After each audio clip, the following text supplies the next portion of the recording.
প্রবাসী, ওনাকে নিয়ে একজন বস্তা নষ্টা মহিলাকে নিয়ে এডিট করে ওনার বিরুদ্ধে অপবাদ দেওয়া হচ্ছে।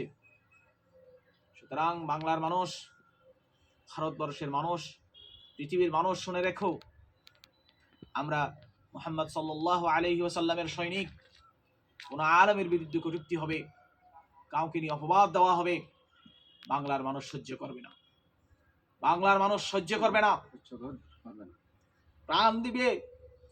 নিজেকে নিয়ে আমরা হযরত মিকদাদের কথা বলি নাই, যে হযরত মিকদাদ আল্লাহ রাসূল সাল্লাল্লাহু আলাইহি ওয়াসাল্লামকে বলেছিল, ইয়া রাসূলুল্লাহ, আমরা এমন কোন উম্মত নয় মুসা আলাইহিস সালামের উম্মতের মতো, যারা ওদের নবীকে বলেছিল আপনি যান আপনার পরিবারকে নিয়ে ওদের সঙ্গে যুদ্ধ করুন। আমরা এমন কোন সৈনিক নয়। আমরা, আপনি যদি অর্ডার করে দেন, আপনি যদি আদেশ দিয়ে দেন, আমরা পানির মধ্যে ঝাঁপ দিয়ে দেব, আগুনে লাফ দিয়ে দেব। আমরা মিকদাদের সৈনিক, আমরা ওমরের সৈনিক। কোন আলেমকে নিয়ে কটূক্তি হবে। আল্লামা সাঈদী, যিনি জনপ্রিয় একজন লোক ছিলেন, ওনার কাজ ছিল কোরআনের তাফসীর করা।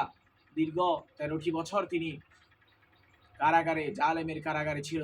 সেখান থেকে মুক্তি পেয়েছে, সেখান থেকে মুক্তি পাই নাই, সেখান থেকে শাহাদত হয়ে কবরে চলে গিয়েছে।